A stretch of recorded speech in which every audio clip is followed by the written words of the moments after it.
Do you want to get better talking about suicide? Well, if so, stick around. I'm going to talk about that.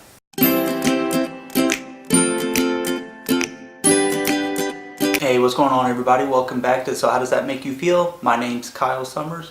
I'm a licensed professional counselor, back with another video going to try to help you become a better version of yourself. If you're a returning viewer, thank you for coming back, and I hope you're enjoying the content. If you're new to my channel, I encourage you to subscribe. I post weekly videos talking all about mental health stigma, mental health recovery, different things you can do regarding to manage your own mental illness, and just different topics that may help you deal with a family member that may be going through some kind of mental health issue. Today's video is all about suicide. Suicide, suicide, suicide, suicide, suicide, suicide, suicide, suicide. It's important to say the word. It's not a word that's easy to talk about, but it is super, super important. Why is that? So some pretty startling statistics from the World Health Organization. Each year, approximately 1 million people will die from suicide. There's approximately 1 death every 40 seconds due to suicide, and they predict that by the year 2020, it'll be 1 suicide for every 20 seconds across the globe. Suicide attempts are 20 times as frequent as successful completed suicides. Depression and substance use are associated with about 90% of suicide attempts and completed suicide. Suicide is the third leading cause of death for young individuals aged 15 to 24. Males are 4 times as likely to die from suicide, whereas females are more likely to attempt suicide. Primary reason for that is that males will choose typically more lethal methods, such as using a handgun. So again, suicide, suicide, suicide, suicide, suicide. We can't treat it like he who should not be named, Voldemort. I said it, I'm not afraid of you. We cannot treat it like it's something that will just fix itself on its own, because that's what an individual that's experiencing suicidal thoughts is hoping, that it'll just go away. And oftentimes the case that it won't happen. It just doesn't happen like that, where the suicidal thoughts will just necessarily go away. You may be able to distract yourself, but if you're in that dark of a place, if your depression is that deep, chances are it's going to resurface. And the more those thoughts come, the more you can become comfortable with those thoughts, and it can lead to even further planning, where you actually start contemplating following through with it and making necessary arrangements for your own end of life. So one really important thing to keep in mind is that talking about suicide will not trigger or cause the individual who may be experiencing suicidal thoughts to act on them. They want to get it out. They want to talk about it, but they are terrified. You opening the door and bringing it up first can give them that avenue of talking about it. One common thing I hear from individuals I talk with that are experiencing or have experienced suicidal thoughts is that they worry that if they tell someone, like a mental health professional, that they automatically will go to a psychiatric hospital, and the thought of that terrifies them. That is not the case. Majority of the people I've talked to in my career that were having some form of suicidal thoughts did not go to the hospital. The whole goal of the mental health system is not to just send people off to a hospital for a few days. Individuals need to be treated in the least restrictive environment, which includes not going to a psychiatric hospital. Now, they're there for a reason. If someone's in imminent risk of harming themselves or others, and there's no safety plan that can be put into place, that may be necessary, but it's literally the last resort. When someone's suffering for a long time, whether it be with emotional pain or even physical pain, the brain is always trying to correct what's wrong with you. So it's always trying to figure out some kind of solution to remedy your pain. And so after prolonged suffering and pain, and you tried this didn't work, you tried this, that didn't work, you tried all these different things and nothing seems to have worked, your brain will begin to convince you that if you no longer existed, you'll no longer be in pain. And so suicidal thoughts is kind of a natural cause and effect of some kind of suffering, some kind of pain. And depression is really pain. Now, sometimes individuals are feeling hopeless. Hopelessness in of itself is not necessarily suicide. Sometimes when people are feeling very hopeless, they may not want to live, but that doesn't mean they necessarily want to kill themselves. A lot of times what they'll consider is they won't be upset if they didn't wake up tomorrow, but they're not actively thinking about taking their own life. Now, it's an important distinction to make, but hopelessness, if not addressed, can lead to the individual experiencing suicidal thoughts. But they are separate in that respect. There's also an important distinction to make regarding suicide and self-harm. Many times when people are self-harming, they are not doing it intentionally to take their life. Typically the case with the individuals I've worked with is that they're trying to get out some kind of pain that they cannot articulate in words, and they're left with a sense of just numbness, and so the act of hurting themselves, whether it be by cutting, burning themselves, some kind of other intentional act to hurt themselves, is an attempt to feel pain, which for them is to kind of feel alive. It is not directly related to suicide, but there's a lot of things that can happen that can lead someone who is self-harming to accidentally kill themselves, and ongoing self-harmful behavior and the other symptoms that are typically associated with it can end up leading to suicide. So it's all about recognizing what's going on in that moment and how can you help address the issue before it begins to worsen. So like I've said, talking about suicide is difficult, not only for the individual that is having the suicidal thoughts, but for the family member or friend or even the counselor who's talking to the person that's having those thoughts. A lot of times there's a fear, like I said, is if we bring it up, that's actually going to trigger it in their own head to commit suicide.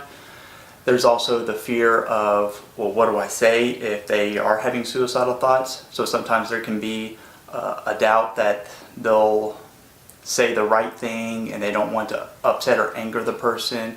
And so it's just easier just to not say it at all, because if you speak it into the universe, that kind of makes it real. It's so important to use the actual words suicide. If you ask someone simply if they are contemplating on hurting themselves and they say no, that does not necessarily mean that they are not having suicidal thoughts and that they are wanting to commit suicide. They may actually believe that the act of suicide is not hurting themselves. The act of suicide may in fact be freeing themselves from a lifetime of pain. And so you may have gotten confirmation, that they're safe, when in fact they're not. So asking them, are you simply hurting or wanting to hurt yourself, is missing the mark. Now you can come out and just ask, are you having suicidal thoughts? It's important for me when I talk to individuals is I don't want to beat around the bush, okay? But at the same time, hearing that question for the first time in your life, if you're having those thoughts, can just hit you like a ton of bricks. And one thing that you can do is you can kind of soften your approach with it. So you could say something like, I've talked with a lot of people over the years that when they're going through a deep depression, such as yourself, they begin to have thoughts of suicide. Are you having thoughts of suicide? Wording it such like that can, one, in asking it like that, you're demonstrating that you can relate to what they're going through and that you understand it, and it's kind of a softer approach to leading up to asking the question. But either way, the question needs to have the words suicide. Okay? And what if you're talking to someone and they do say that they're having suicidal thoughts? Okay? Allow them to share what's going on. Just listen. Just listen. Sometimes I've seen a catharsis process when the individual just acknowledges that they're having suicidal thoughts. Once they say it out loud, it's like this thing goes off in their head where they realize that they have a choice, that they don't have to follow through with this thought that's been running through their head for the past several days or even several weeks or even longer, that they have a choice. There's someone willing to listen to them. Somebody cares.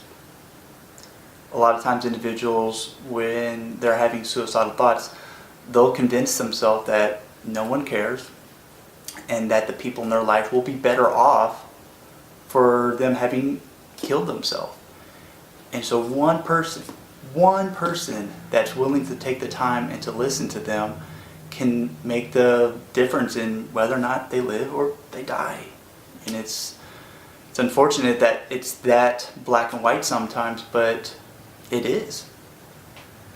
If they answer yes, you'd want to follow up and ask them, have they contemplated a plan? Have they considered a specific way that they would take their life? And so then you can begin to understand how imminent of a risk of harm they are to themselves.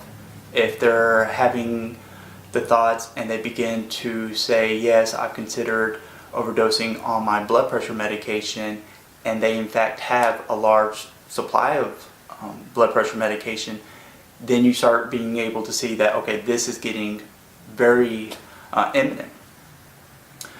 Sometimes they'll say things like, I haven't really come up with a specific plan, but I know I would do it while driving. I would intentionally cause an accident or something like that.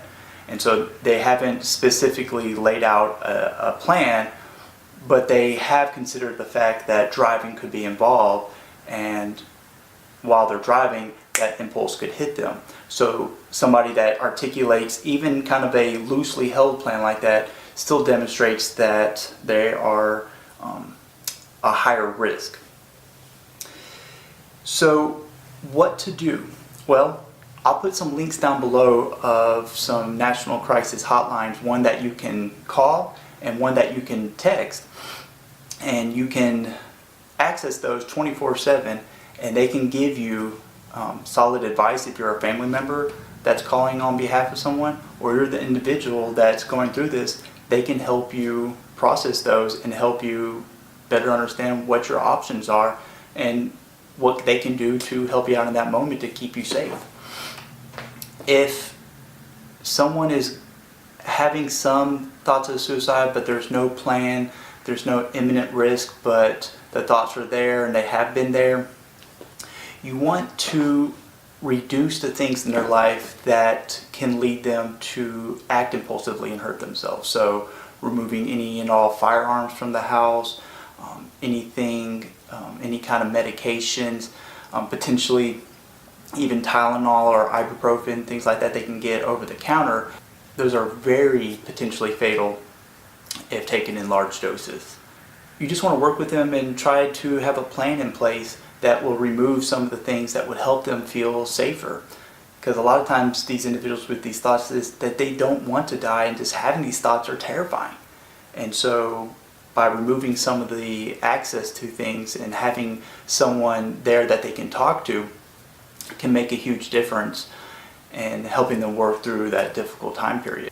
You also want to consider talking to a therapist like myself, talking to a psychiatrist, talking to a licensed social worker, talking to a psychologist, talking to some kind of mental health professional that can not only help you in that moment and help you work through that period of time in which you're elevated risk of harming yourself, but also address the root of the issue. What is going on in your life that's leading you to believe that the only option you have is taking your life?